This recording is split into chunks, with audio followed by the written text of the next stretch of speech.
Never, you are not going to die. Look, my father doesn't do anything, great or small, without letting me know. Why would he hide this from me? It isn't so. David said, "What have I done? What is my crime? How have I wronged your father that he is trying to kill me?" Whatever you want me to do, I'll do for you. David replied, "Your father knows very well that I have found favor in your eyes, and he has said to himself, 'Jonathan must not know this, or he will be grieved.' Yet as surely as the Lord lives and as you live, there is only a step between me and death." David said, "Look, tomorrow is the new moon feast, and I am supposed to dine with the king, but let me go and hide in the field until the evening of the day after tomorrow.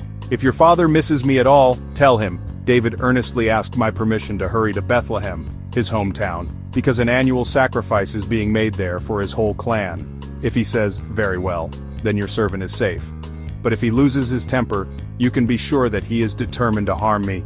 As for you, show kindness to your servant, for you have brought him into a covenant with you before the Lord. If I am guilty, then kill me yourself. Why hand me over to your father?" Never. If I had the least inkling that my father was determined to harm you, wouldn't I tell you? David asked, "Who will tell me if your father answers you harshly?" Come, let's go out into the field. I swear by the Lord, the God of Israel, that I will surely sound out my father by this time the day after tomorrow. If he is favorably disposed toward you, will I not send you word and let you know? But if my father intends to harm you, may the Lord deal with Jonathan, be it ever so severely, if I do not let you know and send you away in peace. May the Lord be with you as he has been with my father. But show me unfailing kindness like the Lord's kindness as long as I live, so that I may not be killed. And do not ever cut off your kindness from my family, not even when the Lord has cut off every one of David's enemies from the face of the earth." So Jonathan made a covenant with the house of David, saying, "May the Lord call David's enemies to account." And Jonathan had David reaffirm his oath out of love for him, because he loved him as he loved himself. Tomorrow is the new moon feast. You will be missed, because your seat will be empty. The day after tomorrow, toward evening, go to the place where you hid when this trouble began, and wait by the stone easel. I will shoot 3 arrows to the side of it, as though I were shooting at a target. Then I will send a boy and say, "Go, find the arrows." If I say to him, "Look, the arrows are on this side of you, bring them here," then come, because as surely as the Lord lives, you are safe, there is no danger.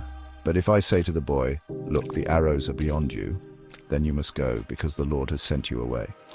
And about the matter you and I discussed, remember the Lord is witness between you and me forever. So David hid in the field, and when the new moon feast came, the king sat down to eat. He sat in his customary place by the wall opposite Jonathan, and Abner sat next to Saul, but David's place was empty.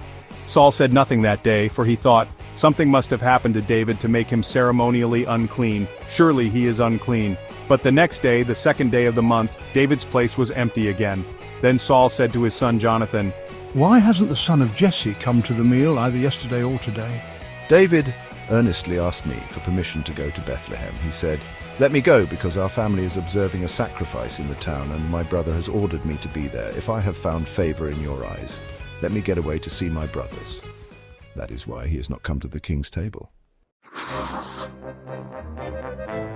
Saul's anger flared up at Jonathan, and he said to him, "You son of a perverse and rebellious woman!